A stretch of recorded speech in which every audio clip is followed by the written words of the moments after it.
All right, thank you, Beth, for that introduction. I'm Doug Pestana. This is Adrian Antico. We'll just kind of introduce ourselves a little bit more for you guys, starting with myself. I actually live in Fort Lauderdale. I attended the Data Science Miami event a couple months ago.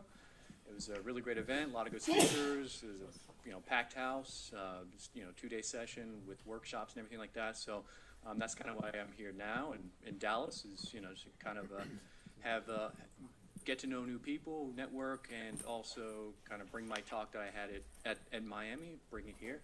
I've been working in data science and machine learning for about 9 years right now. The field has evolved. Machine learning is like the new buzzword. To me, I mean, it's a debate, but I think really it's just statistics, like a mixture of statistics and computer science. But you have to evolve with the field. I have a degree in mathematics. These are some of the companies that I've worked for, like Beth was saying, Caesars Entertainment, PetSmart. That's where I met, work with Adrian. I've worked at a credit card bank, Watsco, which is a B2B HVAC contractor. And right now I'm currently a senior data scientist at Life Extension, which is a B2C e-commerce retailer of vitamins and supplements. And of course, I have that whole data science tool stack there: R, Python, SQL, SAS, Julia. And Julia, not so much, but I mean, I think that in the future, right now, Python and R are hot, but you have Scala that's building up their machine learning libraries, and that's probably going to start stealing some of R and Python's market share. I think Julia might do the same thing. So it's always important, the tools are always going to change, but you have to kind of see what's new, what's out there. Okay, so I'm Adrian Antico. Here to speak with Doug about predicting data science wins.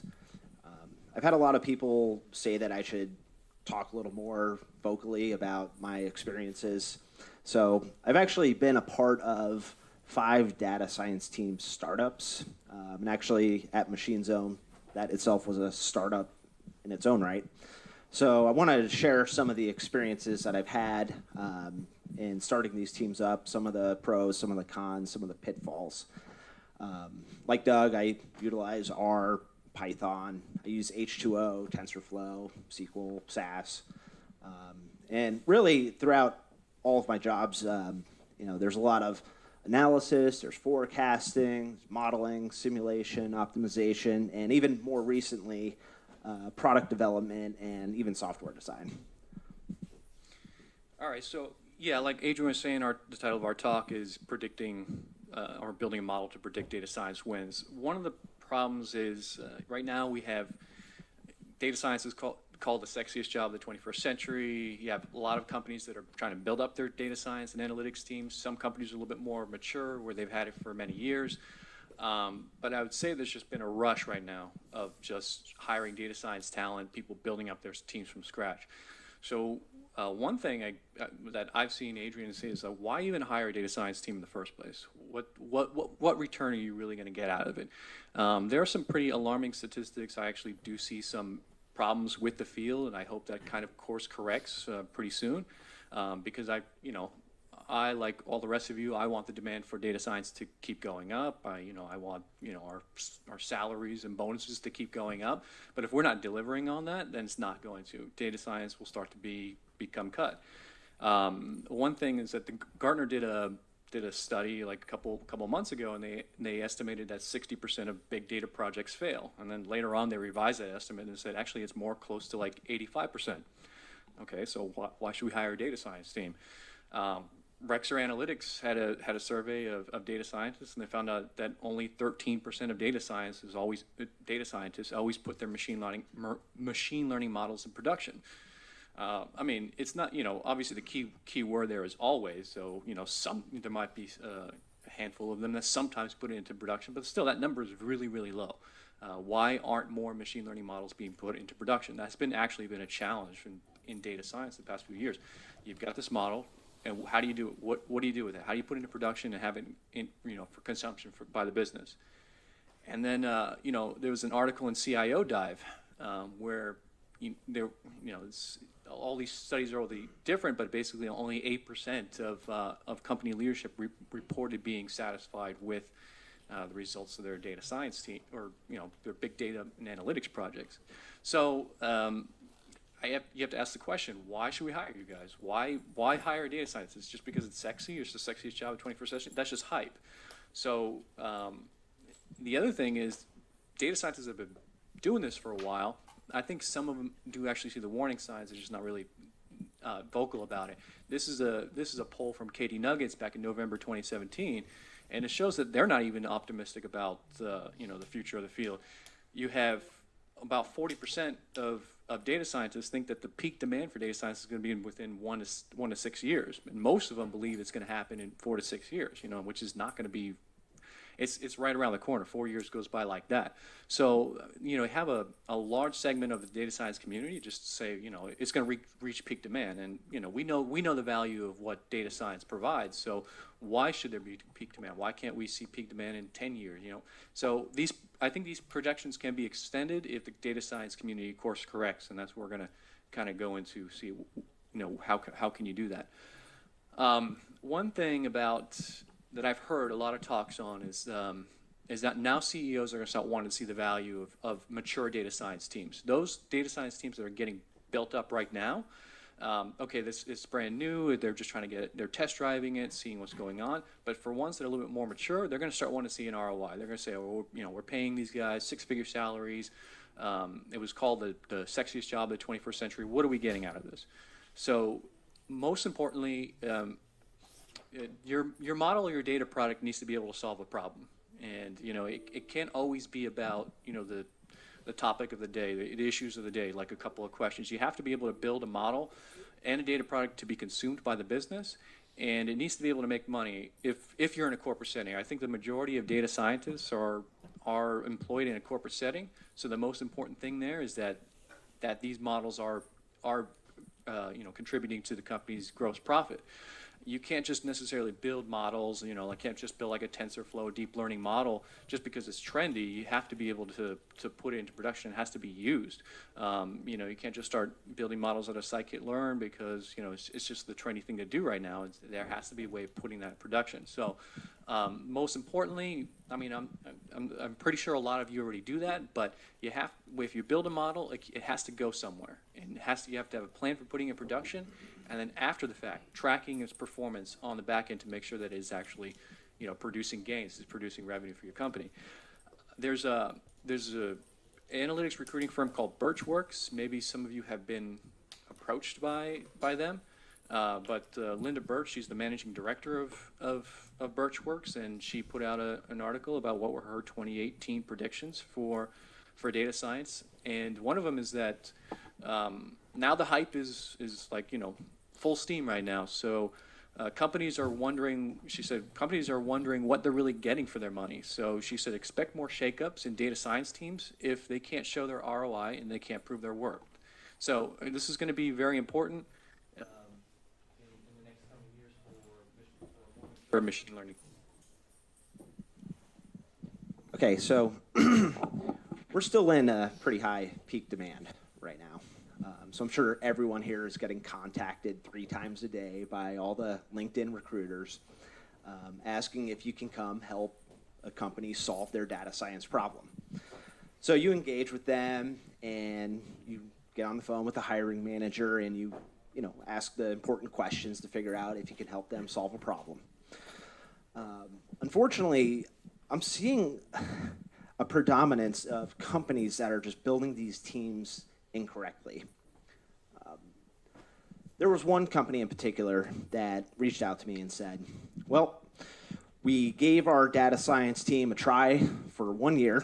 We're not seeing success. We want you to come in and help solve the problem. So I'm asking them, what's going wrong? Well, they hired a team full of juniors, which is not the right way to start. Juniors don't have the experience. They don't have the background solving these problems.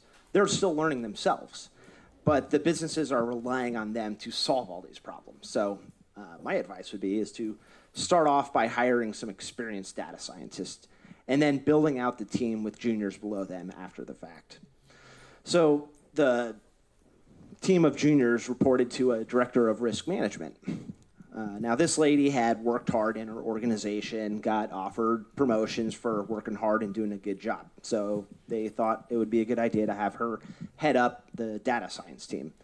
Well, unfortunately, she had no modeling experience, no programming experience. So she really couldn't provide guidance from a tactical standpoint, nor from a strategic standpoint. So she couldn't identify the proper use cases. She couldn't guide the juniors to build the right models and move everything towards a production environment. And then I was told that they wanted to grow the team to 20 people.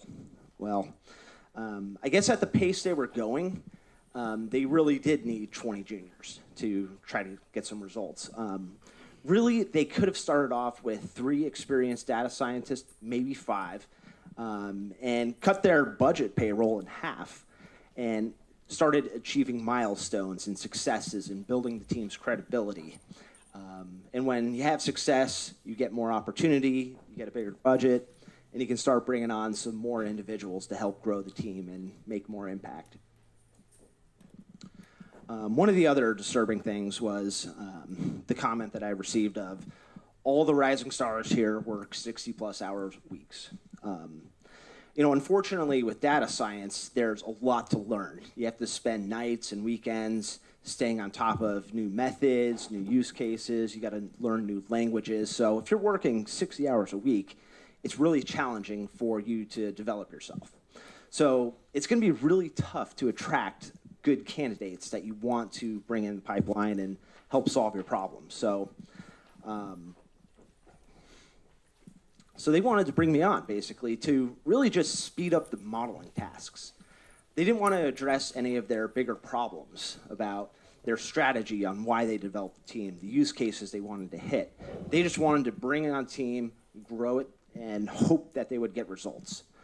Unfortunately, this is a pretty common story out there. I get contacted all the time. I talk with a lot of these hiring managers, and they all kind of just ramp up this big team without a goal in mind and end up a year later looking for someone to help save the day. And I'm more than willing to work with companies, but if they're not willing to work with me, I'm not going to put myself in that environment.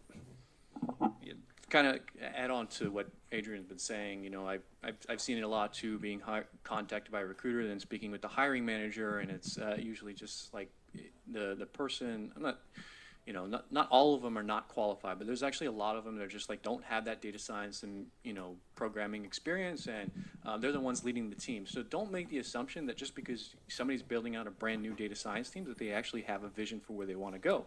Most of the times they don't.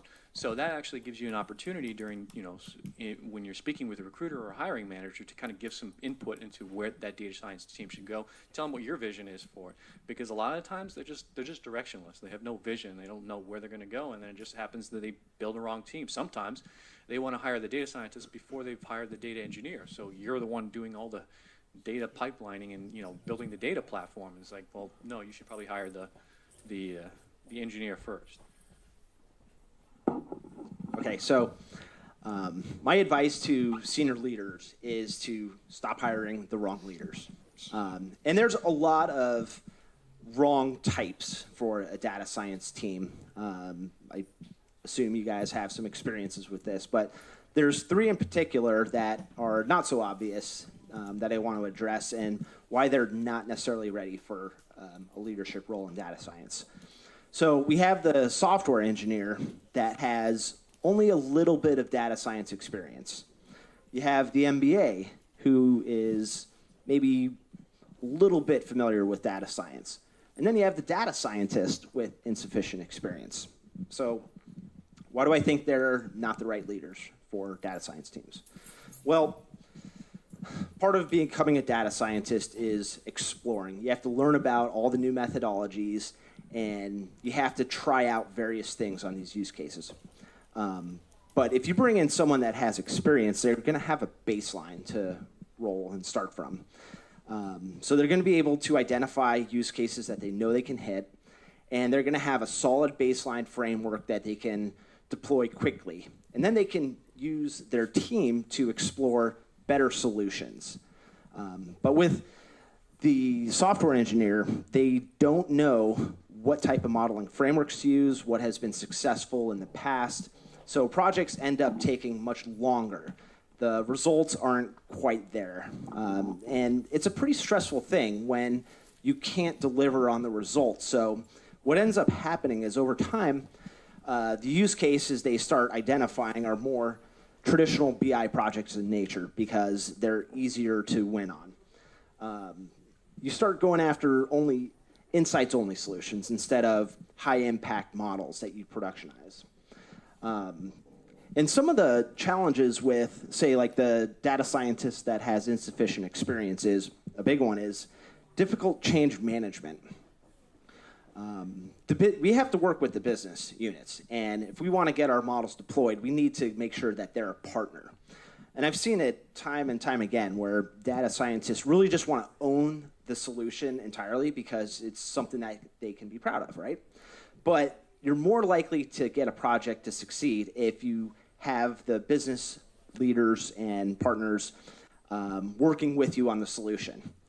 So a lot of these projects are things that need to get done. Like you need to have BI, you need to have insights, but you're not going to pay data scientists 6 figures to deliver those results.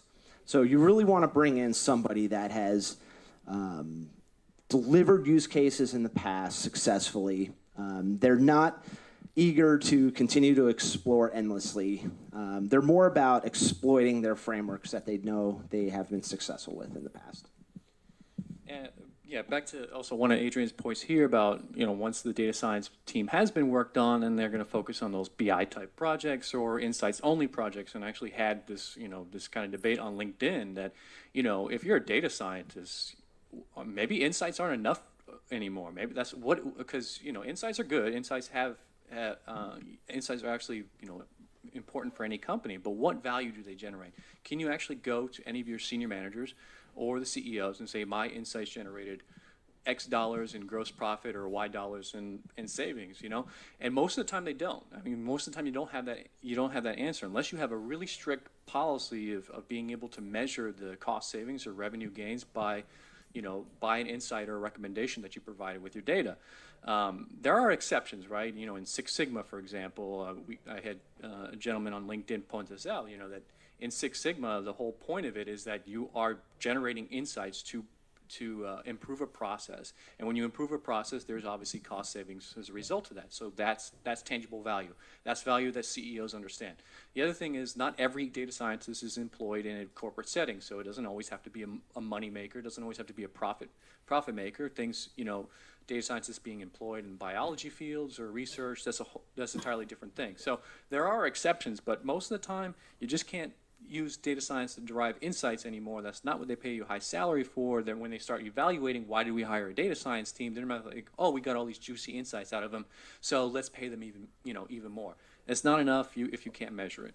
And the other thing about insights is when you provide these analyses and you do these recommendations, these strategic recommendations using the insights, you make the presumption that decision makers at your organizations actually are, oh, you know what, thank you for providing that, and I'm going to make a final decision today based on the data provided. Actually, and I'm sure you've seen this, that most of these decision makers and organizations are actually indecisive. The more information that you give them, the more questions they have. So you're getting into this infinite loop of analysis and insights that you're providing them. You get into a rabbit hole. It turns into analysis paralysis, and then no decision gets made. And Jeff Bezos had a point in his 2017 letter to shareholders that the cost of a wrong decision is actually less than the cost of a long decision. In other words, if you take too long to make a decision, then it actually costs the business more than if you just made a decision with 70% of the data that you wish you had, and it just turned out to be wrong because you have time to iterate and experiment and then change course. So really at this point, insights are not necessarily going to be enough anymore. It's not enough value add for new data science companies that are being built. The most important thing, obviously, is data scientists should become the new decision makers at their organizations, and then show, because these senior leaders, making the decisions actually pretty since they are indecisive, data science will be like, you know what, let me make the decision for you. So they have to be a strategic force inside the organizations. They have to have a reputation of being like the sales and finance team, where they're actually a growth maker, they're a revenue maker, and they're always going to listen to like a sales and finance guy over pretty much everybody else because they're the ones bringing in the money. Same thing with data scientists. All right, so how can data scientists be more effective at what they do? You got to stop fitting use cases to the models. I get it. Like, some frameworks are awesome to work with, but if you have to sacrifice 50% of the requirements just to utilize a certain framework, maybe you should reconsider what you're doing, right? I've seen this before where you build out a deep learning model, you build out a couple other models, and obviously you want to optimize some sort of metric, whether it's accuracy, R-square, mean absolute error, some sort of cost-adjusted metric. And I've seen people say, we should just deploy the deep learning solution. Well, why? We have a better model that performs. So, well, the deep learning model would look better on my resume. So why don't we just deploy that instead? Sorry, that's not going to work. Another one is products in search of a customer. If you don't get the business partners involved, you're going to end up with this awesome product, and it may actually solve a real problem.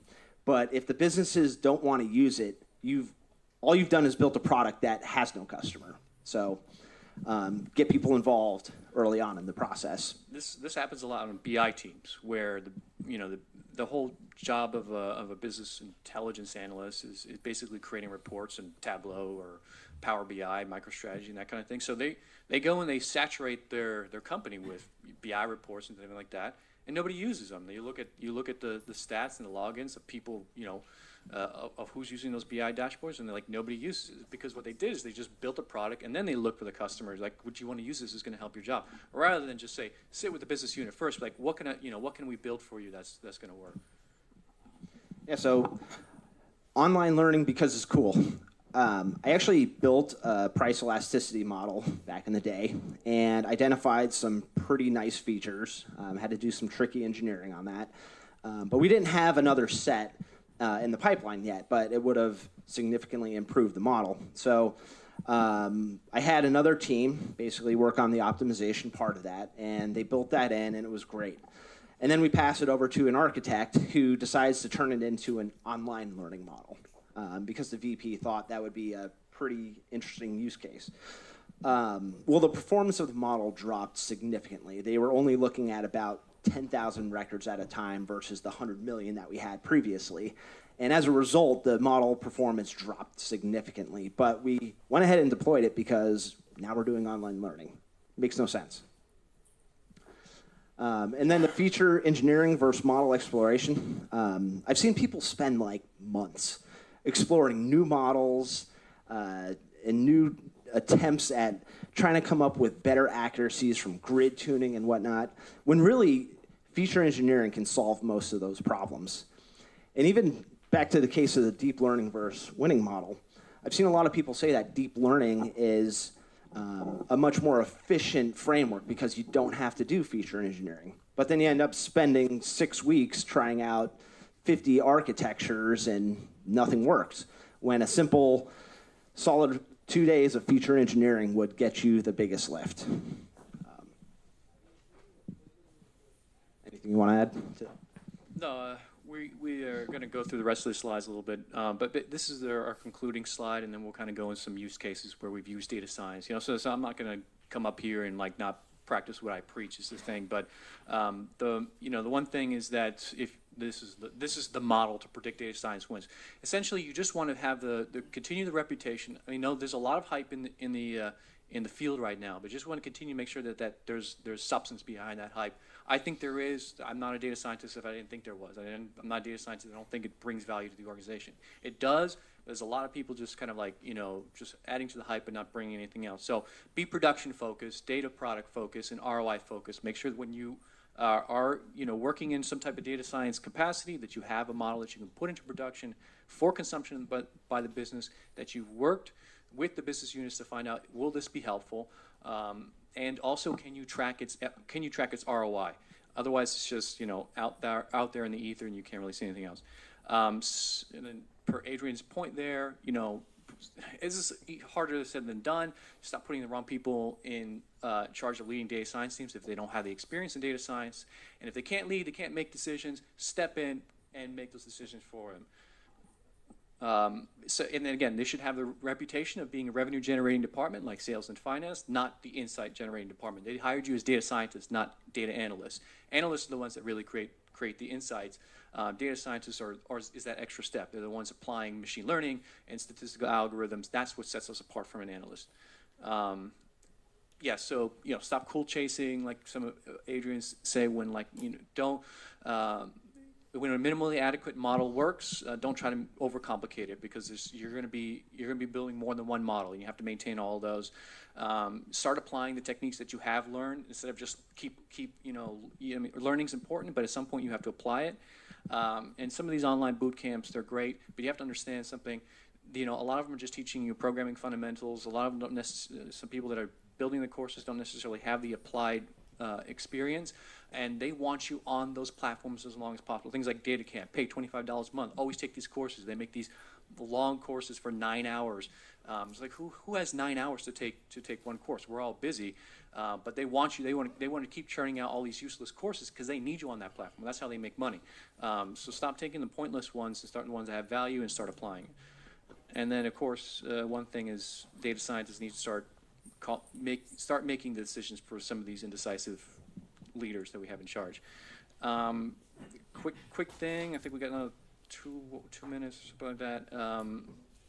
This was actually, I'm going to skip right to the product recommender that I built at Life Extension, building the model in R. We deploy it in Microsoft Azure Machine Learning.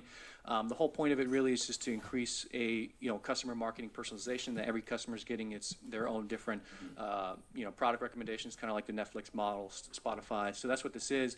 In terms of what the machine learning models that we use, we met with the businesses, and then obviously the data science chooses it. Association rules, collaborative filtering methods, and item popularity recommender, similar to what Netflix is doing.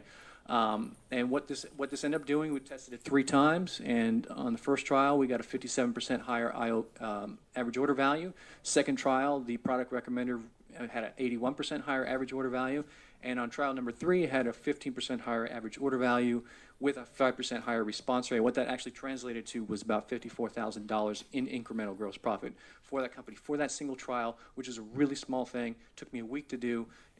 1 week, and the company gets $54,000 out of me. So that's the most things. Are they getting a return off of your salary? I'll skip Sentry, but if you guys want to know about it, that's a data product. It's an IoT product where I built an anomaly detection algorithm inside, and that gets consumed by HVAC contractors. It's on Sentry.com if you want to learn more about. And Adrian, yeah. So I guess we don't really have too much time to get into the details here, but I have a particular modeling framework that I've deployed at almost every company that I've been at. It's pretty identical across use cases, but the idea is modeling uncertainty to optimize some sort of business process. I'm currently doing this right now with a supply chain cost minimization problem, where we're forecasting demand, the cost, and inevitably running an optimization routine through this. And we're going to eventually get to the automation side as well. But there's value in risk management. For instance, I built a pure premium model at one point in time. And while that added value, it turned out that this value at risk forecast ended up being much more significant and had a huge impact. It was at a time when customers were pushing liabilities onto the business at a much higher rate than previously. So they didn't really have a reinsurance strategy, but this framework ended up saving them tons of money. Same with marketing, same with revenue management. But the idea is to model uncertainty. You have to split the process into a count process and then a quantity given count model. You simulate from that, and then you really use those uncertainties to optimize. But if you're more interested from an actuarial standpoint, it's goes into like a collective risk model framework, compound distribution, call it what you want. But it's been a successful strategy that I've deployed almost every company, and they've had huge impacts. So talk to me later if you want to know some more details. Thank you for your time.